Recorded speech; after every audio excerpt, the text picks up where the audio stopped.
Today's panel of four have each brought along songs that meant something to them, and we're going to go through them, discuss them, and then organize them together in a playlist that you'll have access to once this is all said and done. So, how is everyone doing today? I'm doing great. I got to pet a cat all day. I'm doing pretty good. Fantastic. All right. Well, let's kick things off here by explaining our challenge, so to speak, for this episode.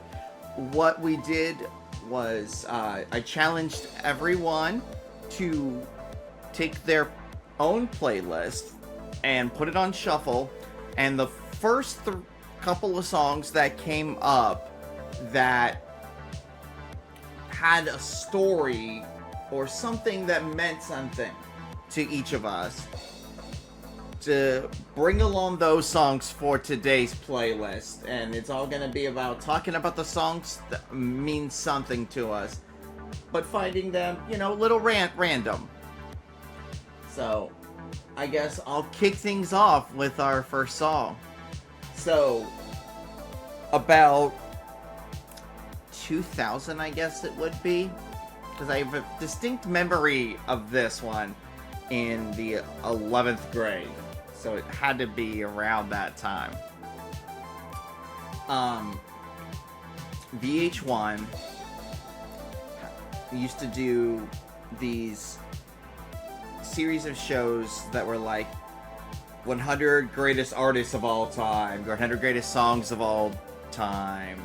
What's the one I watched with you, Nova Rose? Was most shocking moments. Yes. So the one I'm talking about in particular here is VH1's 100 greatest albums of all time.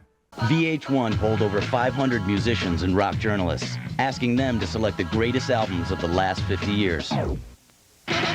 Elvis Costello, Carole King, Britney Spears, Sly Stone, and many others cast their vote, but the results have been kept confidential until now.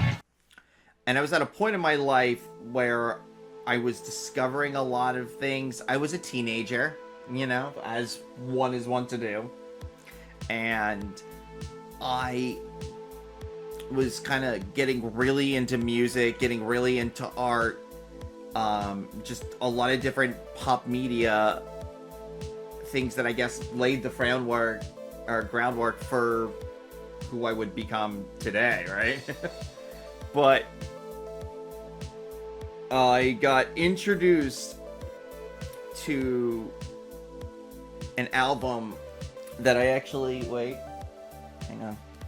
This album right here, Liz Phair's Exile in Guyville, which came out, I believe, in 1993, and it just celebrated its 30th anniversary last year.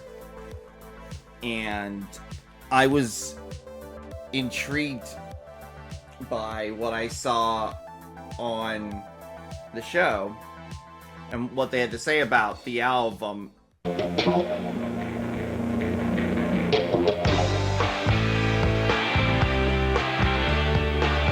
Liz Phair's 1993 debut album, Exile in Guyville, elevated the rock outsider to the queen of the indie scene. And I want to talk about that more, but I figure, why don't we play the song, and then we'll kind of go from there. Love these people sitting totally still as the ground raced beneath them 30,000 feet down. The instrumentation on it, the weird grainy look on the camera of the video, it grabbed at me. I was like, oh, okay. And I think that still is my favorite song on the album, but I've made connections to so many on there. It's weird because I never would have heard of it if I didn't watch this random show and get in this weird mode of curiosity in my life. And it went on to be, before long, it was one of those, I'm having a bad day, so I put on this album and cry into certain songs from it, you know? Had on my headphones along with those eyes that you get when your circumstance is moving sides.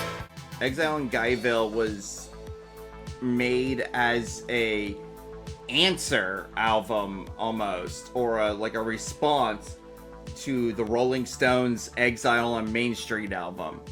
It's basically, as Liz Ferris told it, what I did was I just took the Exile on Main Street album, like lyrically and just in terms of like arrangement, sequencing, and I answered it in my own way. Sometimes it was disagreement. I treated mixed lyrics as sort of my love object.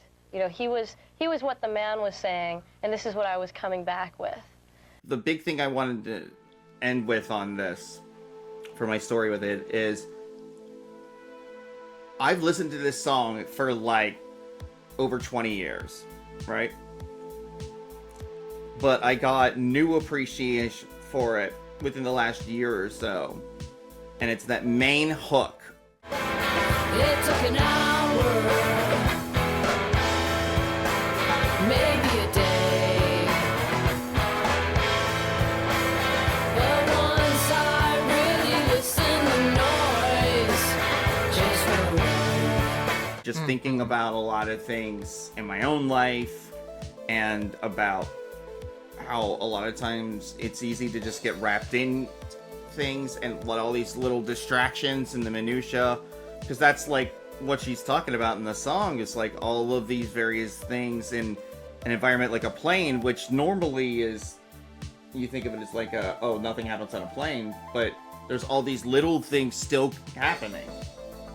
So it's like being able to really listen and get the noise to go away to know yourself, and that's, I think, a powerful message to take home. Oh yeah. No, I get that. Like within the first 30 seconds of the song playing, I got goosebumps. That kind of thing, like I've been listening to music since I was a kid. Music has been a very strong focal point in my life and has gotten me from day to day, from even minute to minute. And it was sometimes hard for me to hear the lyrics, but that's just because I feel like it was purposefully done in such a way, because of the meaning behind the song that you clearly stated just now. And I think it can also not just be associated with the world around us, but also our own selves. It could be, for instance, dysphoria of any kind of point. Oh, yeah. What this could be associated with. That's kind of honestly what I got out of it, was, you know, the quiet from the noise. Right. You know, as somebody who suffers with dysphoria of many different kinds, sometimes it's just like I want everything to shut up. Yeah, But, it's everything that I've learned in my life says that to get clarity, you have to slow down and kind of stop, like get your brain to stop, which is kind of counterintuitive to a lot of what we're taught and told. I have really bad. How do I put this? I have really bad audio processing issues. That's fine. So I don't know if it's like a frequency thing or what, but like I have a very hard time hearing the lyrics. So like I kind of have to just go by sound. And honestly, what Sunny said about just going out in the woods, that would be a vibe.